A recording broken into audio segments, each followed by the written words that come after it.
I'm a nerd. Nerds. Nerds. Nerds! I'm not kissing a nerd. What is a nerd? We interrupt this program for an important message from Nerdables.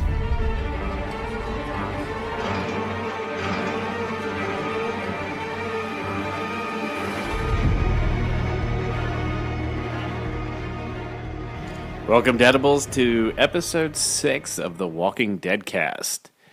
Ethan and I are going to be reviewing this week's episode. What is it? All accountable or all Always accountable. Always accountable. I think it should be better as always a cannibal. Well, nobody gets eaten. At least make it's bit. Well, A couple people get bit. Yeah, but that's not cannibalism. But it's a better title. And then you bring back what's his name from Terminus.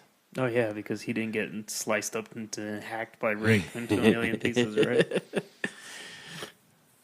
You bring back Bob's leg. And everybody gnaws on it. That thing's probably decayed, like God knows how much. Who do you think ended up with Bob's leg after filming? I don't even want to know. I think they made it like as an actual edible piece. like you know. So after they were finished shooting, everybody just sat down and took a bite out of Bob. Because those guys, when they were around the campfire, they were eating like pieces of pork. So I wouldn't be surprised if they like molded meat together into a leg. You know, Greg Nicotero. So, anyways. Yes. Anyways. So, anyways, this week's episode, another filler, sort of. Not as bad as last episode. No. Last episode was just kind of like, what the hell's happening? It was still kind of a filler, but if you're a fan of the comic book, there's a lot of setup. Yeah. Well, I'm going to go ahead and say it now. Spoilers. There's a lot of spoilers that we are going to talk about based on the comic. Turn it off now. Go back and listen to Nerdables podcast 111, and then watch the episode of Walking Dead and come back and listen to this one. Read volume 17 of the trade. No, you're not up to 17 yet. It happened in 17, didn't it? No. No, I'm talking about what we were talking about earlier. Yes, happens in 17. his demise is in episodes or in trade 17. Yeah, so go ahead and read up to trade 17, and you'll be caught up to what we're talking about. But then they got to go past a couple things that haven't happened yet. Oh, you know what? Then they're just gonna have to deal with that. You need to read up to 14 before the end of this season. The end of this mid-season. Yeah. So you have 2 weeks. If everything's gonna happen like Rich says, I'm telling you, it's going to happen. I can't wait. So, okay, this episode, spoilers. always accountable. Yes. What did you think of it? It was good. It was a lot better than last week's. It did offer a lot more, in a sense of introducing new characters and new possibilities of something that's happening. Have you noticed a trend with this season? What's that?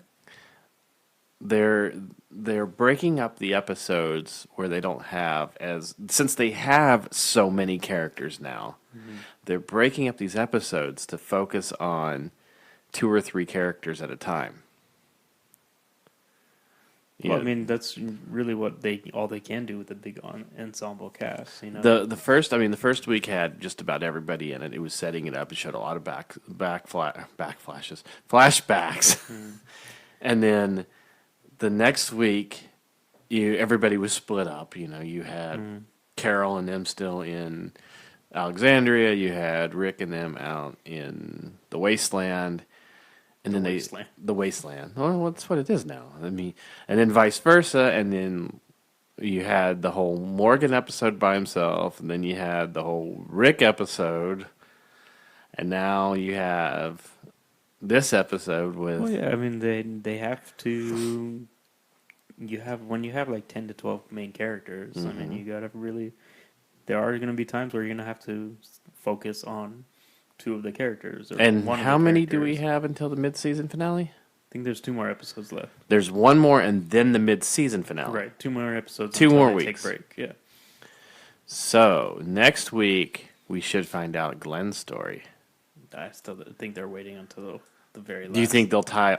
Well, I mean, I guess you could. I mean, if he could be bringing the horde to the gates, because I mean that even if they don't do even if they don't do the curl thing, they've still got to bring the horde to the gates. Yeah, but I mean, like if you think about it. Well, I guess the horde already is there. Yeah, the thing with the wall that you see the brief like preview to next week's episode instead of showing you the whole thing because they want you to watch Into the Badlands to see the whole thing. You see Rick is like notices on the wall that the blood is starting to seep in. Right. So it's showing that there's a lot of pressure on the walls. There's going to be a break-in. Yeah, and even though as much as they say, oh yeah, we've reinforced the wall where the truck drove through. I think that's going to be the breaking point because it's not really fixed. The breaking point. Okay, so what was I going to say? Okay, so the episode starts out with Daryl and it's basically Sasha where we and left them off. Abraham, where they were left off. They were still driving 20 miles out. Yeah, leaving. I mean, but it jumped right into them being attacked. Yeah, it was a very action-paced, like cold open. Yeah, for the show. I mean, like it was a good maybe like 30 seconds of seeing them drive off, and they were driving pretty far from the herd. So it looks like they took them to where they were said they were going to, and maybe they were even heading back. Right. And at this, I would say at this point they were heading back because they were pretty close to the town, and you recognize the town where Glenn was last seen. I don't think they were there. Well, they end up there. I don't think so. That's where we leave Sasha and Abraham is in that town. No, I don't think that's... You don't think so? No, I think that's a completely different town. It may look the same because it's the same set that they use, but I mean... Well, maybe it's not because when thinking about where the episode leaves, yeah. You got to think of where Glenn was, and these guys are going 20 miles out. Right. So I don't think Glenn was walking with a group for 20 miles. Right. It just looks the same because they were probably using like a different part of the set to make it look like it's a different place. Sure. But they didn't want to spend any extra money on building a new set, Okay, so we immediately are attacked by what we're presuming are the W's, the wolves. No, I think the wolves story is done. You think so? Yeah, I think they're moving on from that because I mean, essentially all the wolves were killed except for maybe like 4 of them. Yeah. Which Rick takes out a bunch of them anyway. So then, the only point for putting the wolves into this, into the show, opposed to the comic book, was just to show that there's other tribes out there that are brutal. Yeah. To start to prepare the Alexandrians for the saviors. Mm-hmm. Well, it looks like it's definitely showing that this part of the world where they are in South Carolina is there's a lot of except for camps. They're not in South Carolina because they're in Virginia. Same thing. It is not the same thing. It's in the same spot of the United States. So it's similar, yes. Yeah. But, okay, so Alexandria is right outside of D.C. in Virginia. Which, I mean, makes sense. I mean, you think about a natural disaster, a lot of people generate to, like, the government, generate to what... Well, D.C.'s already a hellhole anyway. Right. No, and that's what I'm saying is, that's why there's a lot of people there. There's a lot of camps that are set up there. Uh-huh. And so it's basically a lot of communities. Well, if you look at the Fear the Walking Dead, mm-hmm.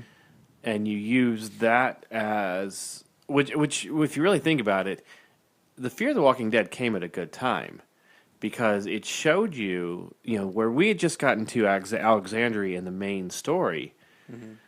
And that was a camp, that was a community. We really didn't know anything about it. But we learn in Fear the Walking Dead that the military isolated certain communities, put fences around them. Essentially, they made the camps. Right. And so, like, a lot of these communities that we're probably going to end up seeing later on in the show were stuff that the military created when it first started. And, right. Basically set up camps here and there. And so that's what they just kept it. Mm-hmm. The other difference between this new group that was attacking our familiar heroines at the beginning of this, was that they had weapons, they had guns. Yeah. The wolves had knives and That's what it made me think that these weren't the wolves. yeah, and Because these they- had these had automatic weapons too. Right. So it just, I mean, they did a good part of not showing you who they are, because it's just kind of keeps you guessing. You're like, is this part of Negan's group, or is this a completely separate group? Is this Yeah. a new community? What is this? So I think Well, that- I liked how they didn't show any of their faces. You saw them all from the Right. waist down, except for the one guy that got bit right, and got his arm cut off. what we see, by a mysterious leader of this pack named Wade. Mm-hmm.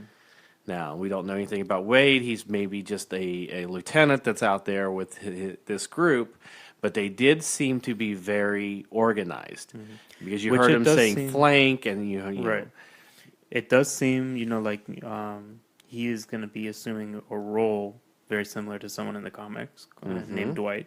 yes, Dwight is, basically, for those of you who haven't read the comics and kind of want a quick brush up, Dwight is basically considered Negan's right hand man, in a sense. one of Like, his lieutenants. well, I think he's his main right hand man. He's the one that quote unquote trusts him so much because, later on in the comic when you get into All Out War, Dwight is the one that he looks forward to.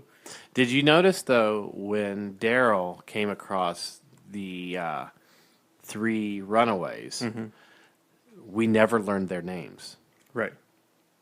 Well, I think you hear You hear one of the girls, the girl that dies. Yes, You hear her name because she's obviously not going to be a part of right. this anymore. And then you kept hearing him referred to a Patty that they assume is dead Right. once they get to the familiar. Remember the truck stop that where we first see a lot of the zombies in the trailers? Wasn't that the same truck stop? No, because that was a food plant, and this is a fuel company. Oh, okay. So it's a different place, but it looks like it was a camp. Right. And they were coming back to get a friend of theirs, but realized they didn't. see it. And these people were pretty sadistic. They burned down the whole forest. Pretty much. I mean, they kept talking about this is how they did it in the beginning, but Right. and this is essentially one of the first times where the Daryl and that group has used the list of questions and basically started to accept them into the group, where it was ill-advised, I guess. I don't know how to really put it. Like it didn't work out in their favor. Well, do you think Daryl made a mistake in telling them about the group? Well, that's the thing is, I think he thought, based on what he did, that he made the right choice of Yes. accepting these people in, and ultimately it blew up in his face. Well, I loved how with the motorcycle and everything, and we're jumping way ahead because we're jumping to the end of it now. Right. But I love that look when he's supposed to be looking in the rearview mirror of the motorcycle, and it's like, shit, Yeah. I just made a mistake. I turned my back on these people without really knowing who them. they are. Yeah. Well, not only that, but it's obvious that he had the feeling that he just made a mistake. So he's like, Yes. shit, and he didn't have an opportunity to prepare himself before the guy pulled the gun on him and basically stole his crossbow and his motorcycle. And So they we, rode we off. see, before we get to Abraham and Sasha, we see with Daryl, with this group, obviously they kidnap Daryl, and then Daryl escapes when they aren't really paying attention. And, obviously Daryl goes back to help them because Daryl's a nice Well, here's guy. the thing: the character that dies from that group was, I guess, diabetic or something. Yes, Needed obviously insulin. not, yes. So, she was feeling ill or whatever, so that's when Daryl took his opportunity to basically steal their bag and run off. The And- bag had his crossbow in it, by the way. Right. So he did it, and and then when he takes the crossbow out, he realizes there's a case of insulin in there, and realizes, hey, you know what? Then she needs this to live, so let me go, find them again. Right. So, watching this episode, knowing ahead of time where things are, what's going to happen, because reading the comic book, were you able to foreshadow some of the things that Daryl was going through, or did they do it in a way where it stayed true to the comic book, Well, I think, but stayed true to the show too. The thing that's happening with Daryl wasn't in the comic book. No, well, nothing in Daryl. Well, Daryl's in the comic books. Well, yeah, well, no, it's not even anything with any other character. Correct. So and we'll get into this a little later when we're talking about Abraham. But even the fact that Dwight has a crossbow is something that's completely unrelated. Right. Which, if you read the comic book and you read and you're watching the show, it's what I always love about these type of things. If you're immersing yourself in everything, this is what I try to explain with Chris sometimes with Agents of S.H.I.E.L.D. and with the Marvel movies. If you are doing, watching both, reading both, or immersed in both mediums of this, seeing Dwight with the crossbow now, you're going, I know whose crossbow that is. Or I bet you that's whose crossbow that is. It's like, okay, now I know where you got that, which makes it even cooler to know that. Well, Dwight's that's his character. I think his crossbow was his weapon of choice anyway. Right. Dwight is the closest representation to Daryl in the comics. Yes. I guess. But on the opposite right. side of the fence, so to speak. Right. It's not, I mean, like, he has none of the personal qualities that Daryl has in the show. I should just tell everybody that who hasn't read the comic. Right. It's not like Dwight is Daryl in the comics, Which is why I think he's the closest representation to Daryl. After seeing what happens with Daryl and these two mysterious runaways, let's call them, in this episode, I'm willing to bet that this is the pre-evolution of Dwight to the comic book. This is the Dwight before what he looks like in the comic book. Right. And at some point we will see him. It's a good point because you think about it, he may be going back to the male runaway, as we put it, who will be taking his girlfriend back to whatever holding he had or whatever camp that they had. Because you remember, there was telling things that they said in it. Right. They will do anything to survive. They're willing to give whatever they are as needed of them up to survive. Right. In the book, Dwight had to give up his wife to Negan in order to survive because of something he had done. Right. And then gets physically scarred as a reminder. As a reminder. So yeah, it's a good possibility that this guy, they ran away, they come back, hey, look, I got a motorcycle and a crossbow, let me stay. And they're like, okay, you can stay, let me just the other thing is when we were just looking over the books before we started this episode, there's a shot of Dwight with the crossbow coming into town on a motorcycle. Yeah. Yeah, so there's a lot of this episode, even though, like I said, even though it is a filler, which is it's an obvious filler, there's so much subtext to this that is foreshadowing to the comic book as well as possible things, storylines in the future of the show. That if you really need to pay attention to this one. If you haven't read the book, but you've watched this episode and you're hearing us talk about this, go back and watch this episode without thinking it's just a filler. Right. And really try to... It definitely shows some clues, and that's why we bring in a lot of speculation based on what we read on the and we that's the other thing we should say.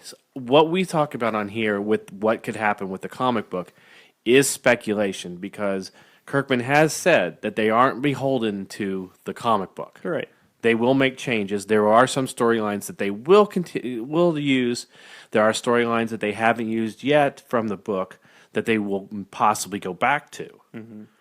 But as far as our connections between the show and the comic book, that is us speculating on things that we've read thus far in the book. Right. So, Daryl has a whole adventure going on. Then we get to Sasha and Abraham. Well, that's Daryl's little adventure. Yes. Now we're going to talk about while Abraham and Sasha are together. Which is going on during the same time as Daryl which they do. That's one thing they do with this show. They do a nice job of breaking up the story, but continuing the same linear timeline. Right. And so, so basically, we're gonna go back to the beginning, essentially, where these, whether all three of them are being chased by these guys, Yes. and in cars getting shot at.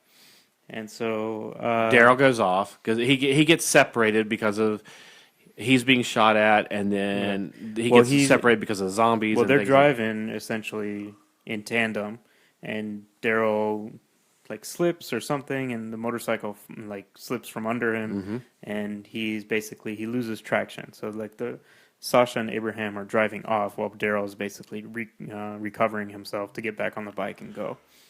So basically, they crash into a wall, basically take care of the guys that are chasing them, by shooting them and killing them. Which Abraham is still very much Trigger happy. trigger happy is a nice way of saying that he's losing his mind. Yeah, it just seems like he's more. He's on a bloodlust. Yeah, he's more focused on killing than he is on, surviving Or doing the right thing for him and Sasha to survive. Right. So basically, after that, they move into town because their car's been disabled. So they're looking for a place to hold up while basically Daryl finds his way back to them. Right. Because Sasha says in the episode, she says to Abraham, she's like, the best way to track a tracker is to stay put. Mm-hmm. Because basically Daryl... Let Daryl find them. Yeah, because Daryl is good enough to find anybody or anything. Yeah. So he'll find them. I love that when she gave that line as she's walking off camera, she steps down really hard in the mud. Right. To leave a definite footprint and in the right direction to go. Yeah. I mean, like that was definitely foretelling of her thinking, I'm going to make this footprint so that Daryl, when he comes back... leaving a bread trail for Daryl to find. He knows to go in this direction. Mm-hmm. And then when on the door of the building that they go into, she spray paints or she writes Dixon. She scribbles in Dixon, yeah. So, which for for other people they wouldn't really know. Right. She doesn't want to give the first name just in case he comes across somebody and they find out or something. So I mean that's what I took from it, is that she used his last name because people are not going to know who Dixon is if they meet Daryl. He'll probably just introduce himself as Daryl. Right. I'm Daryl. This is my brother Daryl. My other brother Daryl. Daryl and Merle. Merle and Daryl. So yeah, basically it's them to hold up in some office building. Mm-hmm. And it's basically Abraham and Sasha's story on getting to be more friendly with each other. And I think they're held up in a recruitment office, like a military recruitment office. Because you think so? Yeah, I think it was maybe an accounting office because the boxes inside the office said 2008 taxes and all this stuff. The only reason I say that is because Abraham finds a few different uniforms. Right. Well, no, I think the uniform he wears on the end is the same. He just takes off the metal because I thought the first one he saw was a green uniform. No, I think it was the same navy blue. The same navy? Yeah, but I think because it was decorated with medals on the chest. Right. And so I think he took those off because he's in the military. He was in the military. Mm-hmm. He's like, I didn't earn these medals, so I shouldn't be wearing them. There was definitely a big military presence in this episode. Yeah. Because you have that, then you have when Abraham goes out shopping, he finds a Humvee with, he says an RPG, but watching this with Chris and I agree. I mean, there's no way for especially being in the military, there's no way the U.S. military would have RPGs. Yeah, it's a slip up that they use. Well, I think it's because they know people know what RPGs are instead of it's a dragon or it's a stinger. Stinger. Whatever they're going to. But to me, it's one of those things where it's a little slip up. It takes you out for just a minute if you know what's going on. It didn't look like an RPG to me. I know Chris said it looked. It kind of does. I mean, it fits the same style as a Russian RPG. The cone the head of it, the rocket itself. Even the back end was kind of flared out like a trumpet style. Not a whole lot, but it did have like a kind of flare out bit. I didn't see the flare out. I didn't see the trumpet end of it. You know, the exhaust. It wasn't large. I know it was just like a little like. Because usually with an RPG, both sides of it almost look like a trumpet. Right. And then the rocket fits in, and you know, usually the most classic ones you always see, like Rambo, things like that. They have the wood handles. You know, which a lot of Russian weapons had wood handles. Mm-hmm. You know, they had that distinct between the metal and the wood. This one was solid black. To me, the back end of it didn't look like an RPG. The front end of it definitely didn't. It looked more. It looked more like a Stinger. I think it was an RPG that was painted for the show black, so it doesn't look like an RPG. It's possible. I mean, it is. But they refer to it as an RPG, and it is a slip up. That, you know, but it is one of those things where the U.S. military, especially on a reserve unit, which is what that would have been, would have an RPG. Well, at this point, you don't know what it was. That guy could have been at the very tail end of it, and they're just like, clear out the lockers, guys. Grab whatever you can, because this shit's hitting the fan. Hey, I got this old RPG back here, exactly. Sarge. Can I get that? Grab it. Get it. Put it in the truck. Yeah. So there's a lot of points with that whole thing with him fighting the RPG that, Rich can attest to.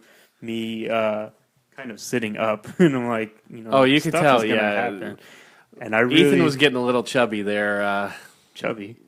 You're getting a little woody. Looking at it, going. You could tell. I was getting concerned. You could tell his Walking Dead arousal was really coming into full blown flu. We'll use a military reference here. It was at full mass. His little soldier was at attention when he saw this, because he knew not even close to what I was feeling. But okay, no, I was getting a little concerned. Concerned, yeah, because knowing what I know from the comic books and knowing it's Abraham, I was just kind of. You seem more excited that this storyline was getting ready to take place. You do not know how to judge emotion at all. Whatever. Apparently. No, but yeah, I was. They had a lot of cues in here that were like, okay, something could just happen. Like I was really expecting, something like a Beth death, where it was just like out of nowhere. See, I didn't expect that, because I knew where it happens in the comic books. Granted, I did have to go back and look at it afterwards just to kind of verify that certain things, but. From what I remembered happening in the comic book was that there were other elements that happened before his demise. But they don't have to stick to the timeline. I get that. I understand it. They don't have to be beholden to that. You're right. But yeah, there was the part where he was talking to Sasha in the beginning, right before they get into the office building. They were just looking at each other. She was basically telling him, "You don't have to go around killing everything." And it was just like these moments where it's like they're really starting to connect, and I was like, "Boom!" Right there out of nowhere. There's also the fact that when there was that connection, and he was kind of hitting on her. It made me think of the book, and in the book there, that does happen with him and another character, which causes him and Rosita.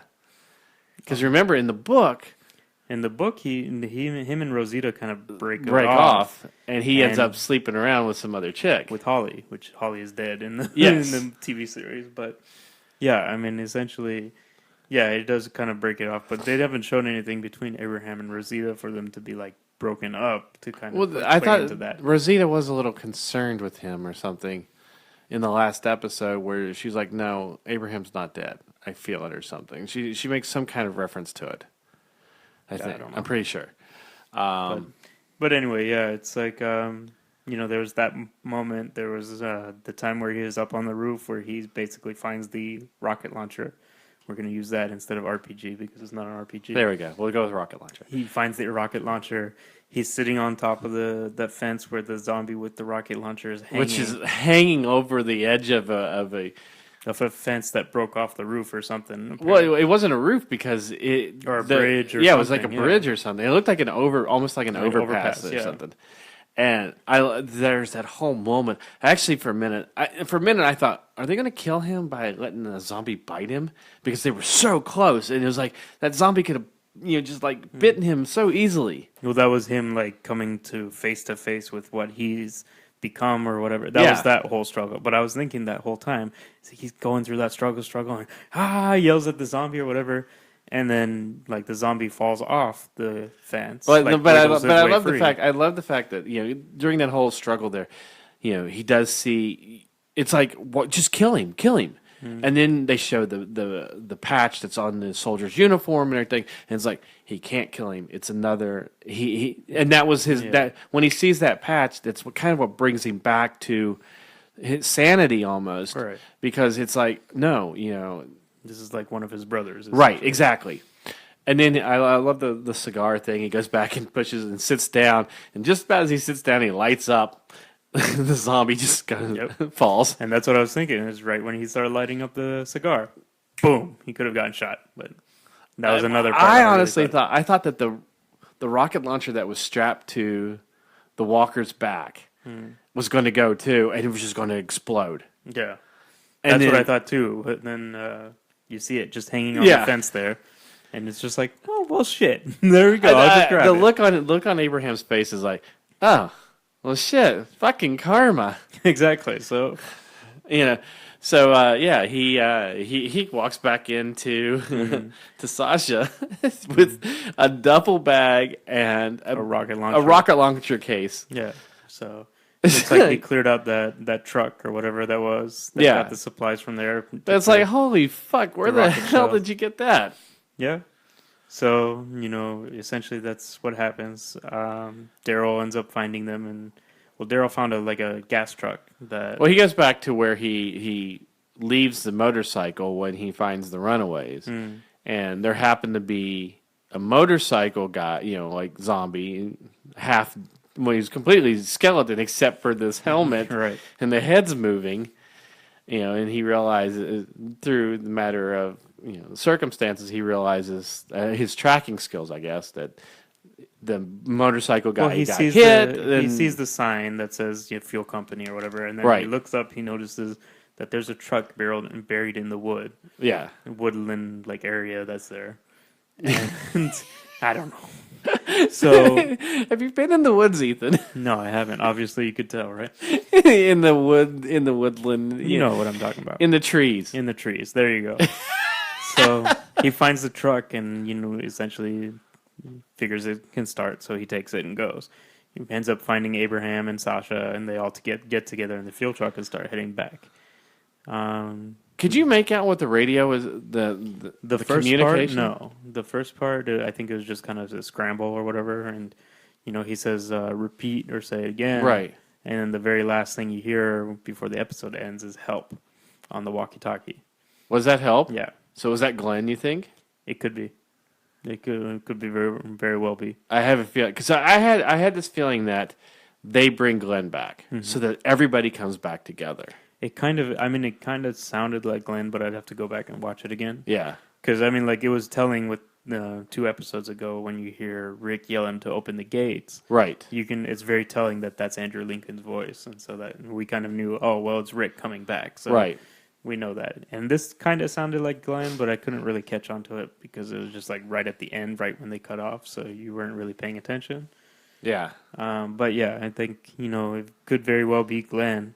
And he's just stuck under the dumpster, basically, that he was next to, and he's still under Nicholas for who knows. Right. And he's just got this walking. He's like, "Hello, anybody out there? Help!" Help. Yeah. Help me, please. So yeah, and maybe he's hoping that Daryl and Sasha are on their way back, and so they're in the range, or Rick is still in range, or something like that, where somebody can hear him that had a walkie-talkie. Yeah. Okay, so we haven't done this for a couple weeks, and as we're wrapping things up here, favorite zombie kill of the week? Did they have any zombie kills this week? There were a couple. I think It was just those 2 that were in the greenhouse.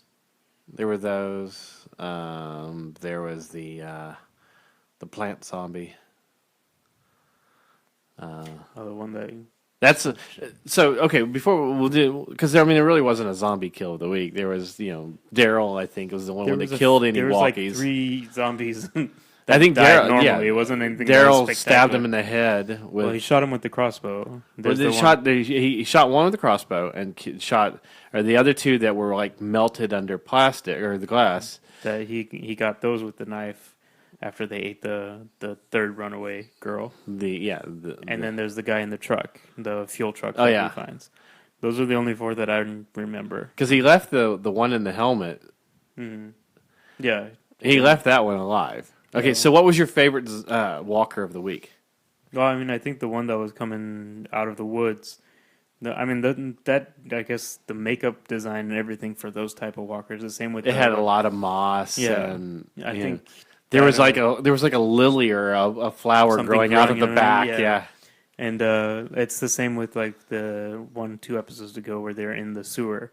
And the one like the makeup design and the creation on that is like so amazing. I think they do such a great job. So I'd say that's my. Well, we had a lot of burned zombies in this episode.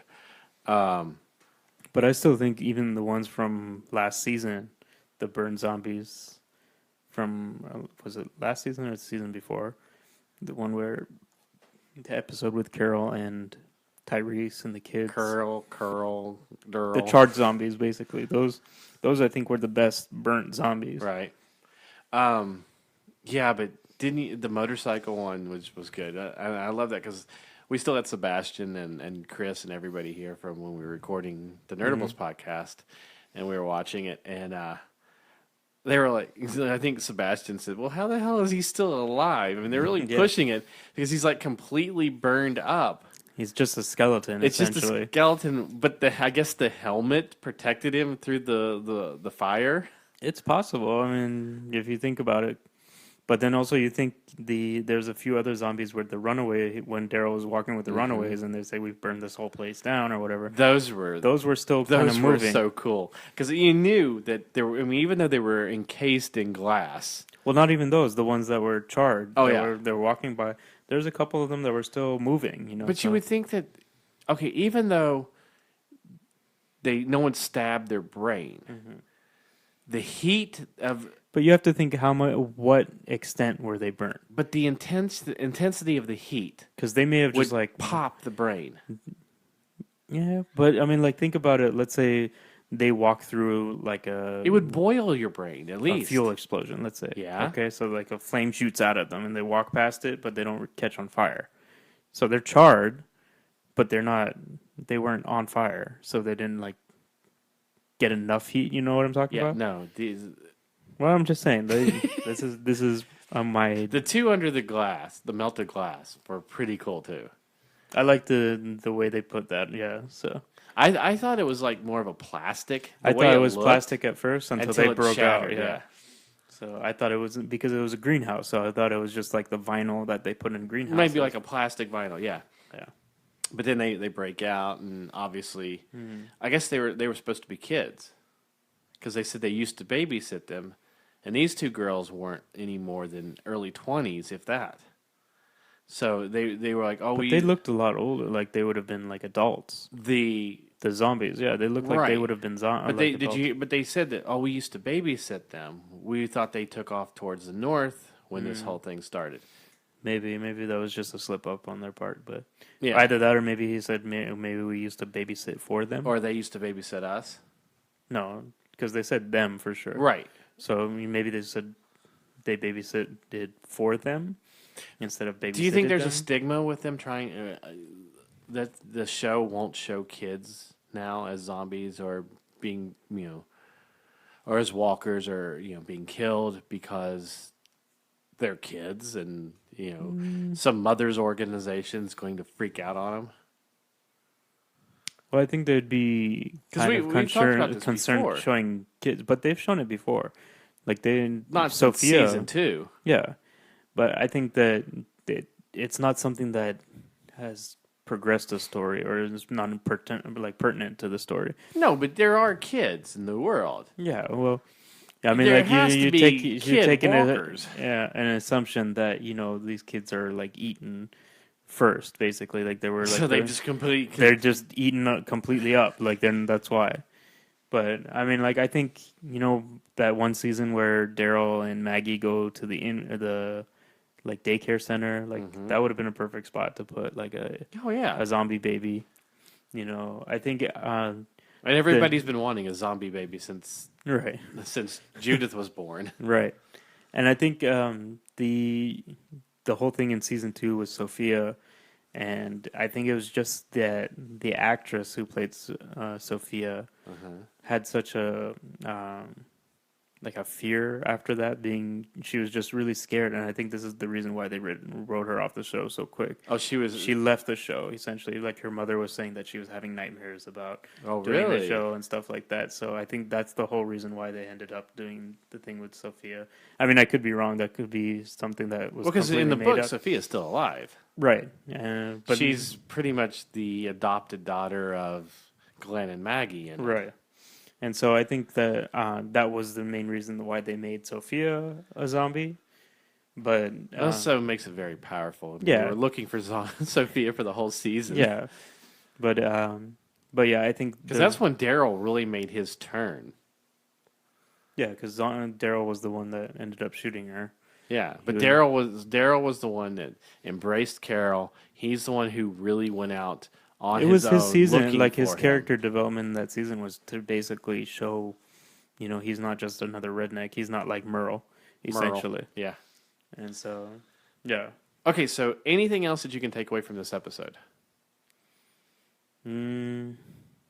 Just the setup that it has, I think, for Abraham's death. We didn't even talk about that really. No. But essentially, so at the end of the episode, we know that Daryl loses his crossbow and his motorcycle. And so, for those of you, Abraham regains his sanity. yeah. So for those of you that haven't Because read at the end of it, he's comments- smiling like a...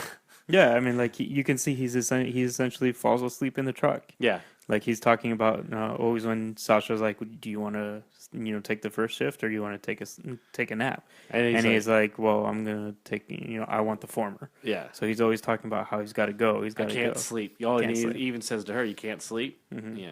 Right. And then he ends up sleeping in the truck. So it shows that he's kind of came back from the place that he was. Right. But so for those of people who haven't read the comic and kind of want to know what we're talking about a little bit of foreshadowing, that we think that Abraham's time on this show is coming towards an end, is that Dwight, the character that we've been talking about in the comic books, that's essentially the representation of Daryl that we feel that's representation of Daryl, has a crossbow. The dude we think we met tonight. Right. Has a crossbow.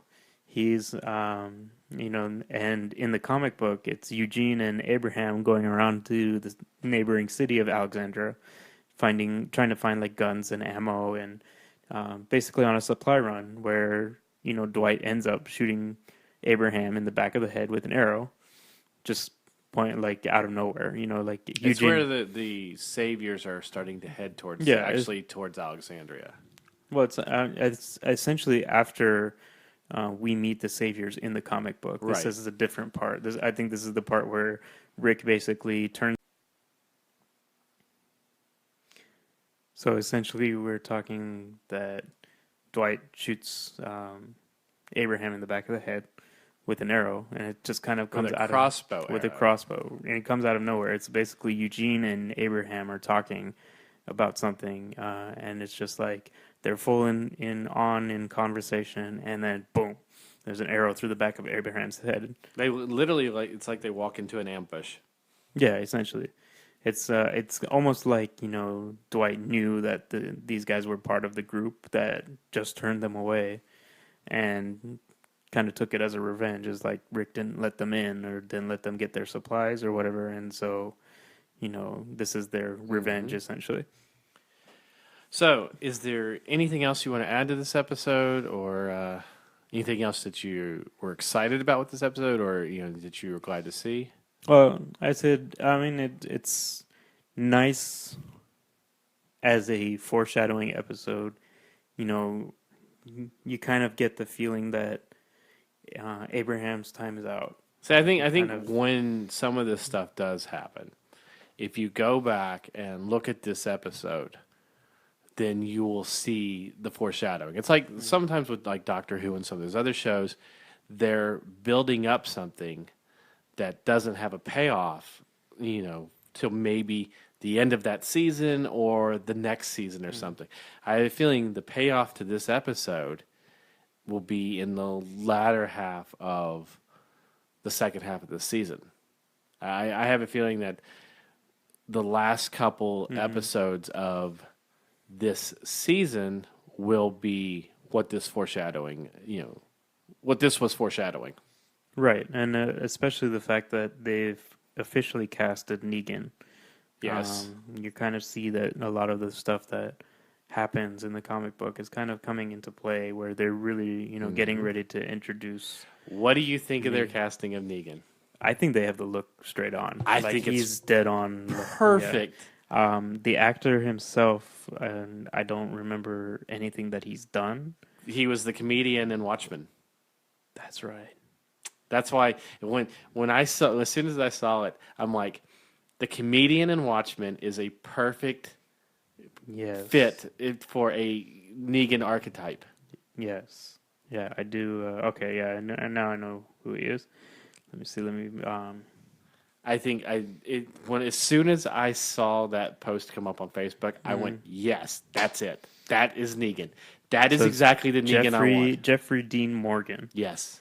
Who says he's best known for his roles in The Watchmen, P.S. I Love You, and Grey's Anatomy. Which I don't remember anything of those other two. Well, P.S. I Love You is. I don't think I've watched that. To be honest with you. It's a romantic comedy. Right.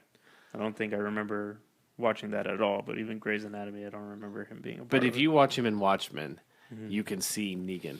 Yeah, definitely has the look down. He's spot on almost to how Charlie Adler draws Negan. I think it was a great choice. He's got the look. He's if I remember him from Watchmen, now I really think that he can play pretty much a sadistic bad guy. Oh, without a doubt. So, if there's anything else, then let's wrap up this edition. Okay. So make sure you check us out at facebook.com/nerdables. We're also on Twitter @nerdablesshow. And check out our website, www.nerdables.com. We're posting new content all the time, and Ethan may end up writing us a Walking Dead article or two. So, maybe. Maybe. We'll see. So, if not, Deadables, we'll see you next week.